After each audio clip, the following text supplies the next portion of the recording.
Hola José, buenas tardes. Muchas gracias por aceptar nuestra invitación. Somos parte de Vía Conectados, que es un medio de un medio de información nuevo. Nosotros estamos ahora en una primera etapa de presentarnos ante la comunidad, desarrollando una serie de entrevistas con personas relevantes de la realidad nacional. Y dentro de ellas el mundo de los trabajadores tiene una relevancia que para nosotros es vital, para muchos en el discurso público no lo es, y en ese sentido nos parece muy importante poder tener la opinión de los trabajadores públicos representados en tu persona, José, como presidente de la ANEF, para poder conversar respecto de algunos temas de la política nacional y de la realidad que estamos viviendo, que es una realidad, la contingencia histórica y de un dinamismo que hace un año y medio ni tú, ni yo, ni muchos nos habríamos imaginado. Muchas gracias muchas gracias por tu disposición, José. Y que queríamos entrar directamente en materia. Bueno, sabemos que han estado muy atareados con algunas discusiones, particulares en el último tiempo con el Ejecutivo. Sabemos que te sacamos de una reunión ahora vienes terminando hace poco una conversación de esa naturaleza, así que vamos a ser más bien ejecutivos. Mira, el escenario, el contexto que estamos viviendo, y lo han dicho ya hasta el cansancio muchas personas, es un escenario único en la historia nacional, digamos. Nunca en nuestra historia habíamos visto la generación de un proceso constituyente como el que estamos viviendo, y menos además, o sea, un proceso constituyente abierto, con amplia participación ciudadana, con una constitución que va a ser redactada por constituyentes electos exclusivamente por la ciudadanía, y más aún, lo que termina de encerrar esta situación es que este ciclo constituyente se abre, o este momento constituyente se abre a propósito de un periodo de largas, masivas e intensas movilizaciones sociales y populares que tuvieron un punto más cúlmine. Exactamente hace un año conmemorábamos ayer la huelga general del 12 de noviembre, que probablemente va a estar instalada como uno de los hitos históricos más importantes que ha encabezado el movimiento de trabajadores y trabajadoras en Chile. Y te queríamos preguntar, en términos generales, ¿cuál es la visión que tienen ustedes como trabajadores públicos del proceso que se ha abierto y todas las consecuencias que se fueron generando a partir del acuerdo del 15 de noviembre, con todas las limitaciones que este tiene, y cómo lo han visto ustedes, y cuál es el protagonismo que asumen como asociación y como representante de los trabajadores públicos chilenos? Sí, también saludarte, Cristian. Gracias por este contacto con nuestra agrupación nacional de empleados fiscales, la ANEF, y por supuesto, bueno, disponible hoy y mañana para cualquier otro encuentro. Y felicitar la iniciativa de este nuevo medio, que son alternativos a los medios que conocen este duopolio. No es prioridad el mundo del trabajo, ni menos los trabajadores y trabajadoras, así que gracias por ese espacio en buena hora.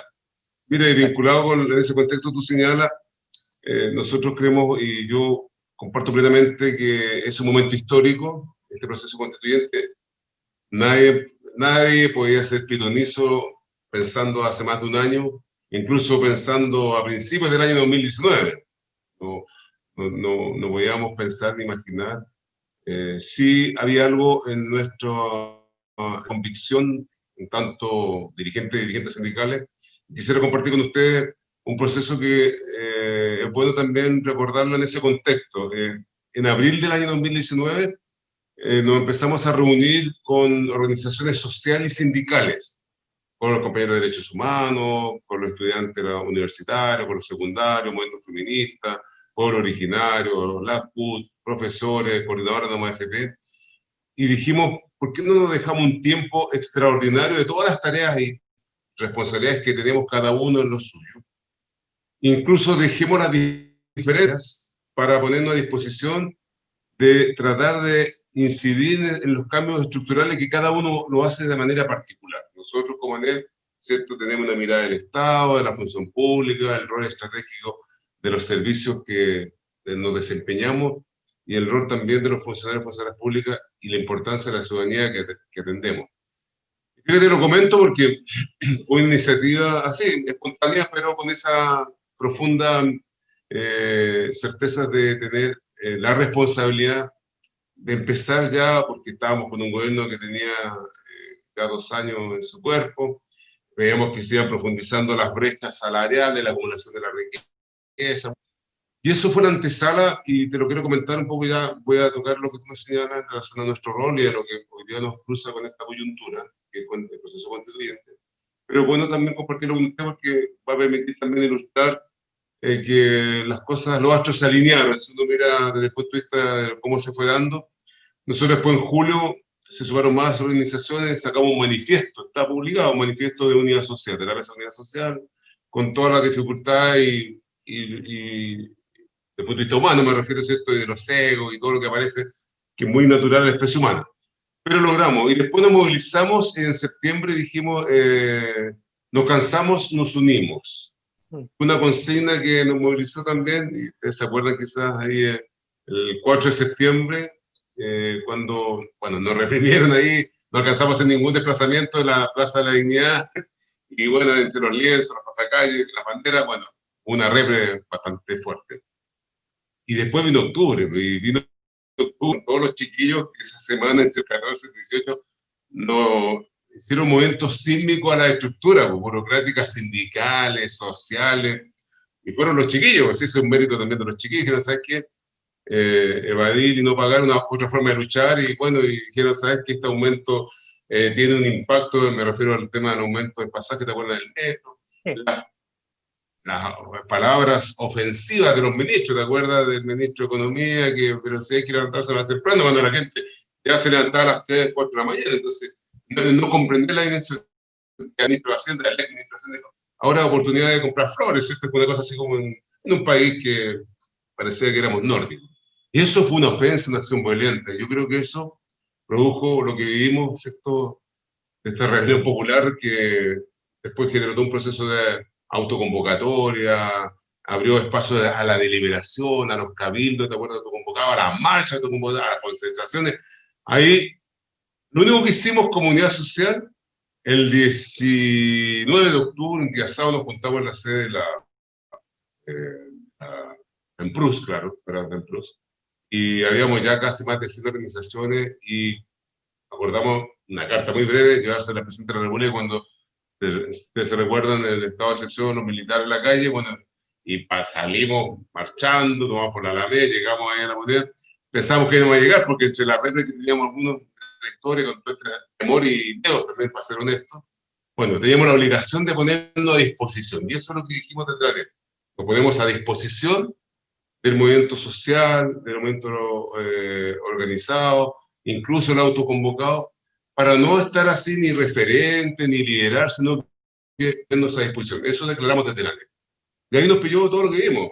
La violencia, ¿cierto?, desatada, la violencia de la vulneración de los derechos humanos. Bueno, y como tú sí recordabas, el 12 de noviembre dijimos, ¿sabes qué? Entre tantas, bueno, hicimos marcha, convocatoria, encuentro en Parque O'Higgins, que llegó muchas personas. Dijimos, ¿sabes qué? Esto se está agudizando. El presidente de Abuela anunció que estábamos en guerra, y eso ya era declaración de guerra, su anuncio. Entonces, no podíamos quedarnos nosotros observantes, bueno, hicimos una estrategia, seamos realistas, y también en esa disposición con los movimientos sociales, nos preparamos para este paro productivo, huelga general, que yo creo que fue uno de los movimientos más fuertes post-dictadura. Y yo creo que desde el punto de vista, porque empezamos a hacer un trabajo territorial, con nuestras afiliaciones, en el caso del público, tenemos una cultura nosotros de movilizaciones, pero tuvimos que hacer un trabajo también con los portuarios, los mineros, los subcontratistas, los de transporte, bueno. Fue algo que yo creo que demostró la capacidad de esta unidad también y muy vinculada a este propósito de decir, ¿sabes qué? Basta de la represión, basta de esta vulneración, hay que transformar la sociedad, hay que escuchar a los chiquillos jóvenes, hay que dejar de lado el lucro, poner en el centro a la persona, respeto a los derechos humanos. De hecho, varios aspectos que conversamos, muchas reuniones, muchos fines de semana, muchos, bueno. Y nos fuimos con todo el 12, y bueno, el 12 creo que fue la antesala de esta desesperación de la élite política y económica que hemos sincerado de, oye, chuta, algo está pasando con las bases, con el territorio, con la población. Estuvo Camado también, en momentos de los pobladores. Entonces, eso, bueno, para nosotros primero fue algo que también fue de impacto negativo y hemos sido responsables porque sacamos declaración comunidad social en su momento y también nosotros como confederación dijimos no nos parece este acuerdo popular entre gallo y medianoche a espalda de quienes también tenemos una posibilidad cierta de opinar, de participar. Bueno, pero frente a lo que estaba ocurriendo, nosotros después nos dispusimos también en un debate mucho más profundo a ver cómo asumíamos esta posibilidad, no abandonando esa bandera, no abandonando nuestras convicciones de transformación estructural. Y hoy día nos encontramos con un proceso que ayudamos también a impulsar de nuestra estructura, que esta opción tenía que ser, obviamente, con ratificar el apruebo de una nueva constitución, pero principalmente esta alternativa que no es la Asamblea Constituyente, que nosotros como ANEF tenemos declarada hace muchos años, en nuestras propias, digamos, definiciones de asambleas nacionales, el máximo órgano sindical nuestro, pero tenemos ahí la posibilidad también entre una comisión mixta y una convención constitucional, la opción, y afortunadamente así lo declara, sobre un 70 y tantos % los votantes, el pueblo, ¿cierto? Mucha juventud dijo, no queremos mucho con esa élite y esa clase política, entendiendo que hay que recomponer la buena política, pero escuchen, no escuchan, va a ser complejo. Ahí estamos, nosotros entendemos y asumimos también esta responsabilidad porque desde una opción que tenemos como Agrupación Nacional de Pruebas Fiscales, la ANEF, también abraza el sindicalismo sociopolítico. Por eso que también nos interesa y opinamos frente a la sociedad que queremos, al rol del Estado, a la función pública, como te dije anteriormente, y ahí nos contamos, en eso nos citamos. Me permite, disculpa la extensión, pero ahora no, está bien, está bien. Está bien, porque eso me permite hacer una rememoranza. Los que ya somos un poco más viejos, o tenemos algo más de historia, necesariamente nos acordamos del proceso post-plebiscito del 88. ¿Ah? Y yo no he podido, desde el 15 de noviembre, no he podido dejar de hacer la comparación, el parangón. Y todos recordamos que post-plebiscito del 88 lo que termina por ocurrir es que lo que tú defines como esta elite, y que coincidimos en eso, la elite de los partidos tradicionales termina por trabajar el periodo de transición sobre la base de una institucionalidad que ya estaba dibujada y una cancha que ya estaba marcada. Y los partidos terminan en definitiva haciendo una transición, para decirlo en términos bien sencillos, haciéndola a su pinta, desdiciéndose o desoyendo los intereses de muchos chilenos y chilenas, y desdiciéndose incluso del programa de gobierno, que el primer programa de gobierno de la Concertación, que en materia laboral uno se acuerda y se pone a mirar que ese programa de gobierno hablaba de negociación por rama, hablaba de negociar más allá de la empresa, y un montón de cuestiones que eran bastante revolucionarias y que a poco andar fueron absolutamente abandonadas. Y se optó por hacer este camino que el actual canciller alemán lo bautizó como la democracia y los acuerdos. ¿Te acuerdas tú? Toda esta patrulla juvenil de renovación nacional que terminó convertida en los ultraconservadores que son hoy día, lo llamaba democracia y los acuerdos. Bueno, ¿cómo hacemos, y cómo lo ven ustedes, cómo hacemos para que no se nos repita la historia? Y para que no termine siendo la segunda vez en la historia definida como tragedia ahí en la filosofía política clásica. Entonces, ¿cómo hacemos para que de nuevo no sean los partidos y la conducción de los partidos tradicionales? Ahí hago una diferenciación entre el militante base y la conducción de los partidos. para evitar que la conducción de los partidos tradicionales termine por secuestrar este proceso y termine por convertirlo en un proceso que sea conducido, que sea dirigido y que sea nuevamente la posibilidad de dibujar y diseñar un traje a la medida para mantener en alguna medida cierto orden de cosas, cierto estatus y ciertos privilegios que algunos han podido tener. ¿Cómo hacemos para eso? ¿Cuál es el desafío? ¿Cómo se ven ustedes? Y te lo pregunto particularmente porque en los últimos meses, después de la revuelta y el alzamiento de octubre y de la pandemia, uno ha visto a las grandes estructuras sindicales como la CUT, por ejemplo, uno la ha visto un poco ausente, ¿eh? O se ha visto un poco ausente de esta discusión. ¿Y cómo lo ven ustedes? Ustedes son parte de la central, son probablemente el sindicato más grande dentro de la central.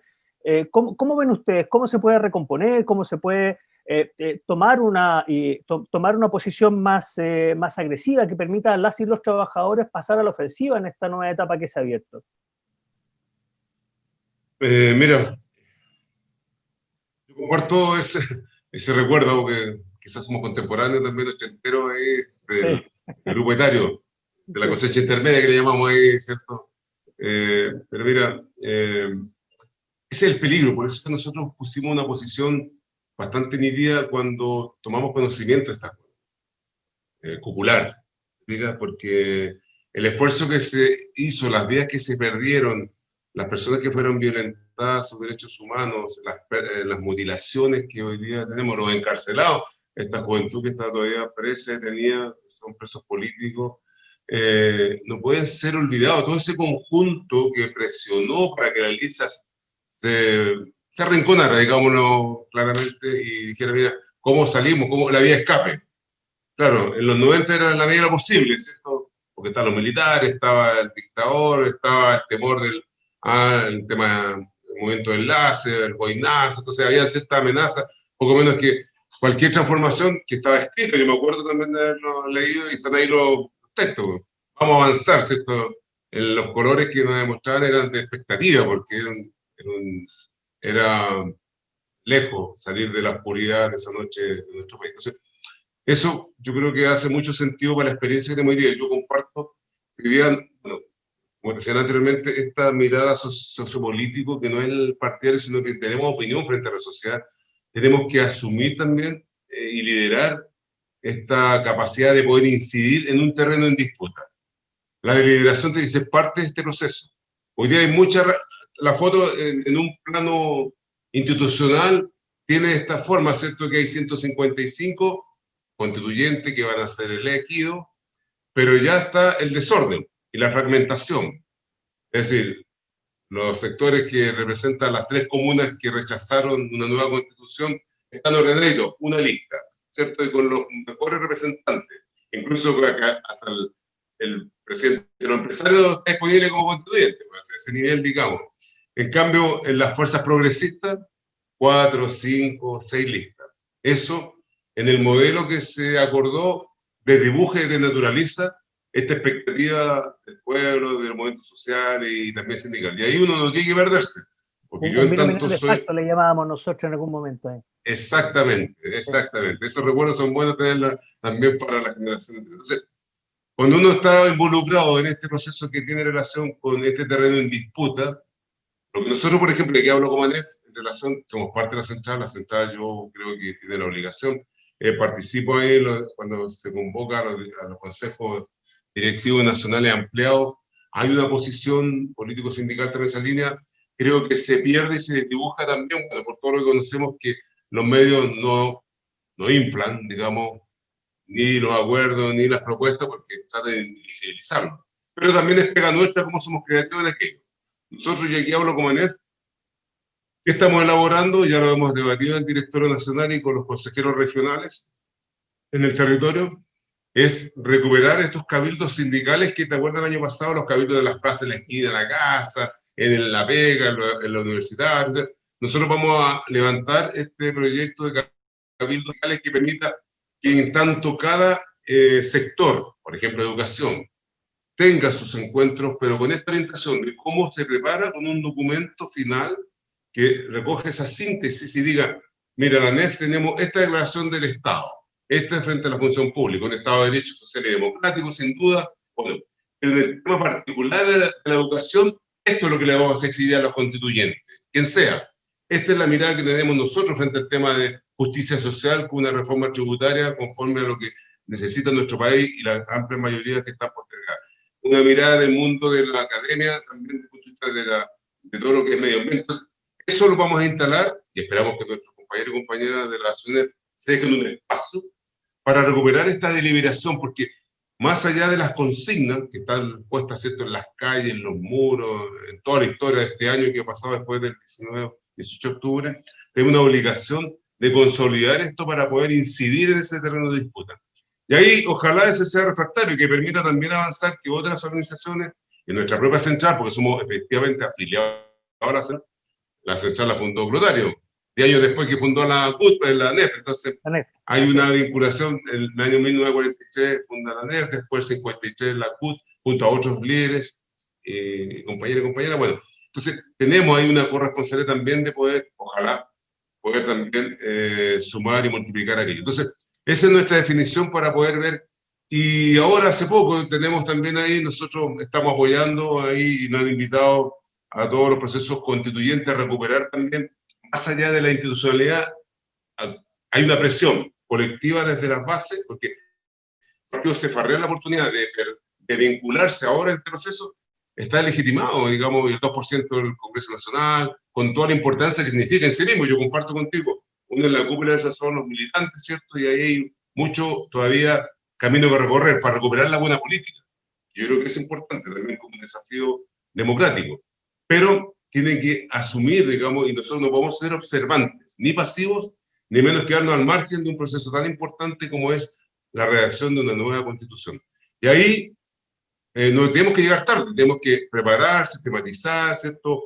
Ampliar este debate y concretar. Y después, al final, entregar un texto que diga, mira, esta es nuestra posición de la ANEF en virtud de este proceso y esto es lo que queremos, tanto para el Estado, para los funcionarios y funcionarias, pero también para la ciudadanía, porque tenemos que aportar incluso una mirada de este Estado que sea promotor y fiscalizador, ¿cierto? Recuperar el agua desde el punto de vista de los resguardos también, que significa que sea uso público. Tenemos mucho material, así que estamos entusiasmados en esa línea para poder también incidir en este terreno de disputa. Y como la Constitución es una forma, ¿cierto?, de distribución de poder, no puedo olvidar aquello, es decir, es la capacidad también nuestra, cómo nos organizamos, cómo nos dejamos, más allá de la coyuntura, los compromisos, ¿cierto?, los incendios, los amagos sindicales que le llamamos, tenemos que dejar este espacio. Porque si lo dejamos al arbitrio de la élite política y económica, nos van a pasar por arriba para el lado. Bueno, ahí te hablaba también, estamos ahí con algunos compañeros de los profesores, de otras organizaciones de derechos humanos, la coordinadora de MFP, de buscar también, el otro día le dijimos a los partidos, bueno, una lista única, no para que nos den lo que les sobra, sino que pasemos por el filtro de las primarias. Todos se inscriben y sean las personas que votaron esa convención constitucional, digan, mira esto, no por tincar, sino por conocimiento en el territorio de Arica Parinacota, en Magallanes, en Rapa Nui, en las redes sociales, también en los partidos, en la academia, bueno, que se vote. Ahí está la tarea. Ese sería el nivel, digamos, de expectativa que uno pone también a disposición. Y, por supuesto, perdón, y también, por supuesto, a todo lo que es esta Asamblea Popular Constituyente que se está abriendo también con distintos movimientos sociales. Creo que todos los espacios en esa línea, la ANEF tiene una obligación de apoyar. Nosotros no nos vamos a deslumbrar con la élite, más allá de que algunos militemos o no, tenemos alguna tendencia, pero en este rol lo elige nuestros compañeros y compañeras de trabajo y aquí se toman los acuerdos, por lo tanto tenemos que también poner a disposición nuestra confederación para estos cambios históricos que esperamos que se escuchen. ¿No? Esto es otra complicación. Sí, y el rol de la movilización social, ¿lo mantienen ustedes como herramienta dentro de los diseños estratégicos que tienen? Porque la impresión que nosotros tenemos es que, y esta es una impresión muy particular, es que la discusión sin movilización tiene un destino muy distinto a la discusión política con las organizaciones movilizadas, y ahí, insisto, la huelga del 12 de noviembre puso el ejemplo claro, digamos. O sea que no es posible que sigamos funcionando con un mecanismo de democracia de democracia delegada. Ya sabemos lo que pasa cuando no hay control respecto de los delegatarios y cuando los delegatarios terminan haciendo lo que según su criterio y según su arbitrio les parece lo más correcto. ¿Descartan ustedes la movilización como mecanismo para este proceso que se abre? Yo creo que va de la mano. Nosotros tenemos nuestra historia. Nosotros somos dialogantes, ¿cierto? Somos capaces de hacer propuestas, sentar en una mesa, fortalecer el diálogo social, pero todo eso va de la mano con una acción de movilización. Porque como nadie nos regala nada, lo sabemos, tengo historia de estos 77 años que ha sido parte de nuestra lucha sindical y también de las transformaciones que requiere nuestra sociedad. Por lo tanto, creemos también en esa acción movilizadora. Y ahí también hay un diseño paralelo. Es decir, nosotros no podemos, insisto, todo en eso es nuestra también razón de ser, si uno lo mira desde la experiencia que tenemos. Así que además tiene que ser, yo creo que en eso volver a reconstruir también las confianzas, creo que es un tema no menor de cómo estos liderazgos que están puestos en las bases sociales, en los movimientos organizados, en el sindicalismo, transversal, porque esto también de separar, mira, públicos, privados, aquí somos todos dependientes, somos acelerados, por lo tanto somos compañeros de clase, estamos metidos dependiendo del sueldo y hay que ubicarse en qué lado de la vereda te encuentras. Más allá que el plástico, el crédito ya a veces nos transformó, ¿cierto?, en seres consumidores y egoístas que pensamos que tenemos todo el poder absoluto cuando se queda sin pega, y en pandemia lo han vivido algunos compañeros y compañeras, vuelves a la línea de la dependencia y prácticamente a la miseria. Entonces yo creo que eso tenemos, insisto, el deber moral de poder insistir en buscar todas las formas, y por eso estamos insistiendo. Pero también tenemos que poner la conexión con la movilización.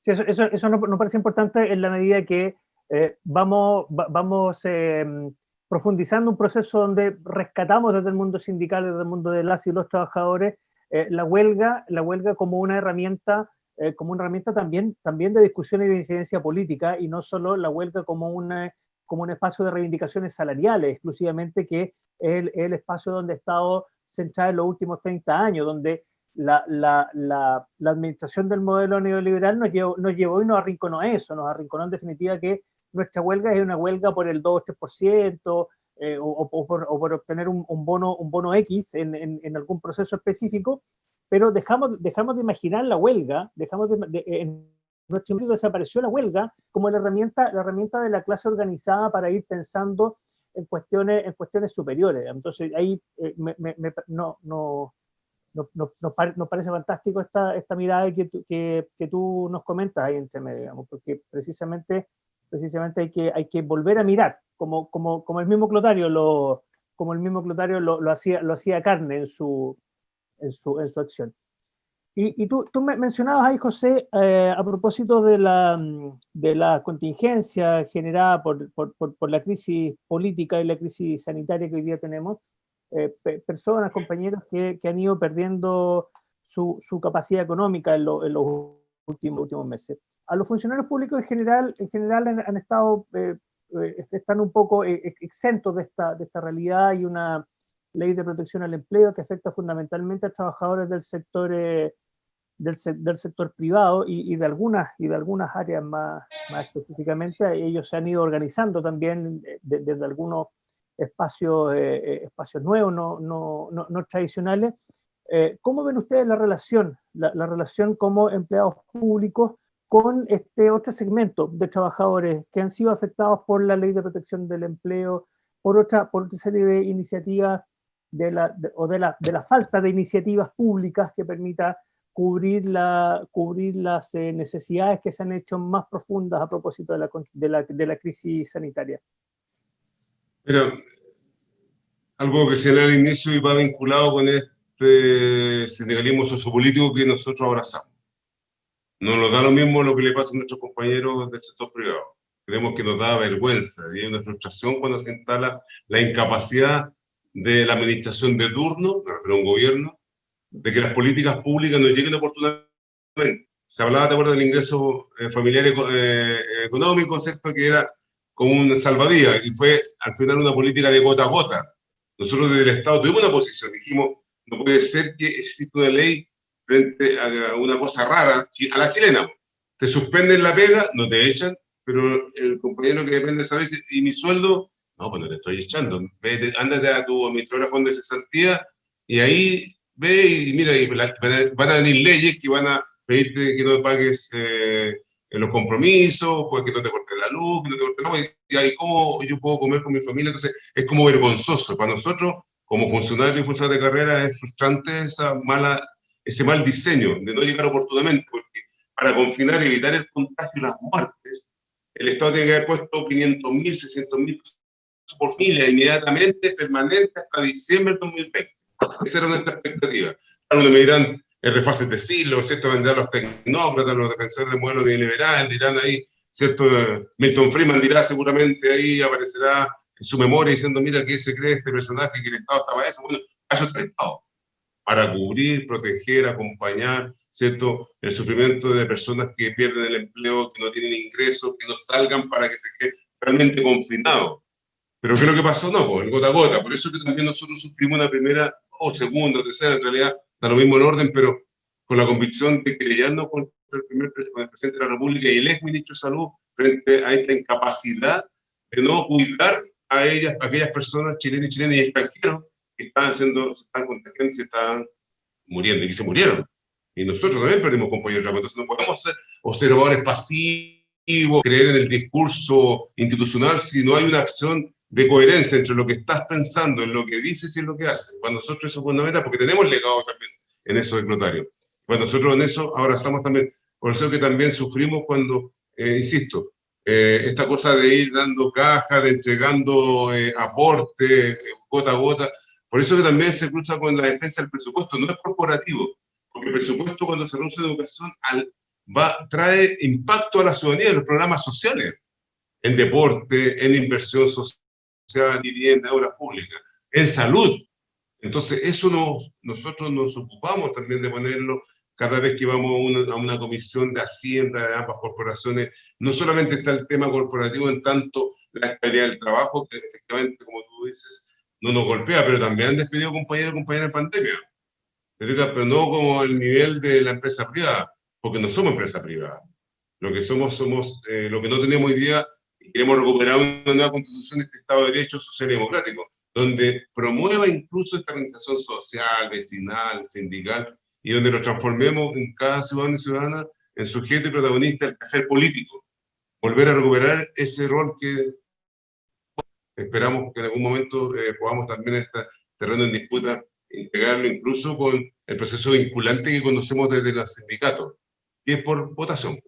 Que todo el territorio vote, ¿cierto?, frente a inversiones, que vote frente a las políticas públicas, vote frente al presupuesto territorial, que vote frente, más allá de lo que conocemos institucionalmente. Yo creo que para no volver a vivir lo que estamos viviendo, es una obligación también desde nuestra confederación y de este rol que tenemos como dirigentes sindicales y en tanto ciudadanos y ciudadanas, también de apoyar, digamos, a los que lo están pasando mal, y por eso es que nosotros generamos también otros vínculos, otras redes, y estamos ahí con diseños también que son anónimos en buena hora, pero eso es una solidaridad de nuestro pueblo, que creo que se da en crisis. Pero el Estado tiene experiencia cuando hay temblor, terremoto, inundación, incendio. Ahí están los funcionarios de vialidad, los caminos secundarios con la maquinaria, ahí está la salud, acompañando, ahí están en la frontera, ahí están todos los que tenemos muchas funciones que realizar. Por eso que creo que es importante plantearnos en lo que tú señalas, que no podemos ser pasivos ni espectadores, que las cosas ocurran y caen por gravedad. No, no podemos. Impensable.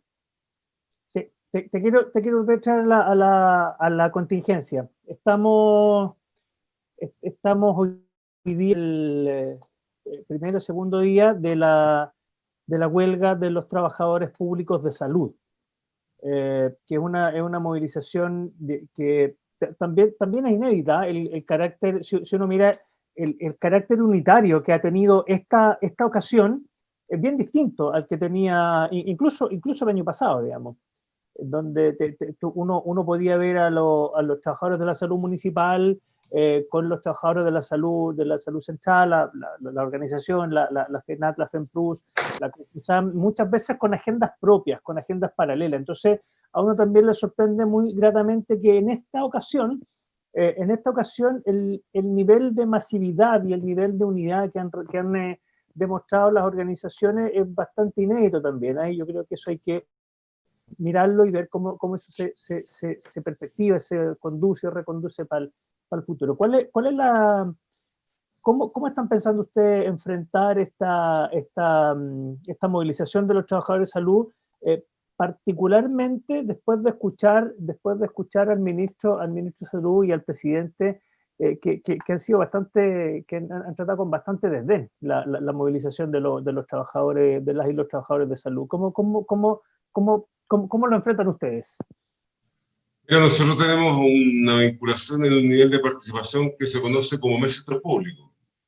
Convivimos 16 confederaciones y federaciones, hay 5 o 6 representantes de la atención primaria de salud, ¿cierto? Está el hospital, está el auditorio, y también hay otros que no están dentro de esta mesa, como la FEMPRUS, por ejemplo, bueno, y otras tantas organizaciones de representación local. Ahí lo que hemos hecho es, primero, frente a una crisis de esta envergadura, en la pandemia demostró el debilitamiento también y la privatización del Estado. Así veis toda la foto y lo que señalábamos nosotros, que no es corporativo porque en tanto no habían recursos materiales, no habían apoyo a las dotaciones de trabajadores y trabajadoras en todos los niveles, donde no habían insumos necesarios, se empezó a inyectar sobre la marcha en un proceso de pandemia. Y después vino la sobreexplotación de los trabajadores y trabajadoras de salud. Hasta que se mueran, hasta que, no se, hasta que se contagia, se pueden ir a descansar. Entonces, todo eso está vinculado también a una buena atención que no aparece permanentemente, más allá que ellos dicen, no queremos aplausos, queremos cosas no de valoración subjetiva, sino queremos apoyo concreto para los que ejercemos o ejercen la salud, ¿cierto?, en todos los niveles, y también para la ciudadanía, porque entonces eso, creo que yo comparto, hay una acción unitaria bastante importante de madurez también sindical. De cómo nos juntamos en algo que nos atraviesa, que es transversal, y que al frente lo que encontramos no es una recepción, existe la imposición, que el gobierno se lo hemos dicho en su cara. Yo he tenido dificultades de relación con el ministro de Hacienda cuando tratan de pautear la existencia y la autonomía y libertad sindical de la ANEF, pretendiendo que uno tiene que guardar silencio. Yo creo que ahí eso es bueno cuando pasas al nivel de defender a quienes te eligen, que es la legitimidad que te permite consolidar también este trabajo, y la legalidad que es un ámbito circunstancial, pero cuando se conjuga en la calle, como vimos ayer, y hoy día también las acciones movilizadoras de todas las organizaciones de salud, eso uno se alegra, digamos, y genera expectativa para que eso sirva el día de mañana para este proceso constituyente, que estamos viviendo. Entonces, porque ya sales del ámbito corporativo, si bien es cierto, claro, hay elementos centrales, el bono de reconocimiento, ¿cierto?, el compromiso de que eran 2 o 3 puntos, y que la respuesta es no, pues si firmamos acuerdos, yo lo escuché la declaración, entonces son ofensivas, son violentas, no está la recepción, sino que está la imposición. Y ahí volvemos a cómo este debate democrático permite también poner en perspectiva un sistema de empleo público que ayude también a ser un referente para resolver incluso, de carácter estratégico, si uno lo mira, la brecha de desigualdad que cruza nuestra sociedad. Porque si tú instalas esto es un efecto refractario, porque la vez sector público no solamente está preocupado del porcentaje, hay elementos que son adicionales en relaciones laborales y que sirve como referencia a aquellos compañeros y compañeras que no están sindicalizados. Entonces también hace un proceso interesante que uno tiene que poner en atención y perspectiva para que esto no se te olvide. Así que yo creo que en buena hora está ocurriendo lo que estamos viendo y eso permanezca, porque sabemos que las dificultades humanas siempre tienen un componente complejo en esta relación también de poder que tenemos los movimientos sociales y sindicales. El último tema en el que te quería invitar a conversar un poco, José, tiene que ver con la reciente publicación de la ley que permite la aplicación de los procedimientos de tutela, porque ahí necesariamente uno hace el vínculo que ocurre. Esta ley, su discusión terminó haciéndose más intensa a propósito de una serie de despidos que se producen en cada cambio de administración. Y ahí nosotros tenemos más bien la impresión que lo que falta es una discusión decente, una discusión central y estructural, ¿eh? Porque nos acordábamos que parte de las condiciones de los rescates económicos de mitad de los 80 tuvo que ver con la reducción del Estado, la jibarización que tú mencionabas hace un rato. Y después de ese proceso nunca nos hemos sentado, nunca el país se sentó a discutir en serio cuánto Estado quiere, qué Estado quiere, con qué atribuciones, para no tener como un CERNAC, por ejemplo, un servicio público sin atribuciones reales. ¿Cuánto Estado queremos? ¿Cuánta función pública queremos? ¿Cuánta función pública necesitamos? Y probablemente eso nos va a llevar a que la discusión de la aplicación de la tutela sea una aplicación residual para casos más extremos y no tenga que convertirse en la herramienta de los despidos discriminatorios en cada cambio de gobierno. Y eso a propósito de este desequilibrio gigantesco donde no más del 30% de los trabajadores, por ejemplo, la Administración Central del Estado son trabajadores de planta y el resto son todos trabajadores que están con algún grado de precariedad por contrato honorario y que uno lo encuentra también reproducido en la realidad municipal, por ejemplo. ¿Cómo ven ustedes ese proceso a propósito de la discusión constituyente que tenemos en camino?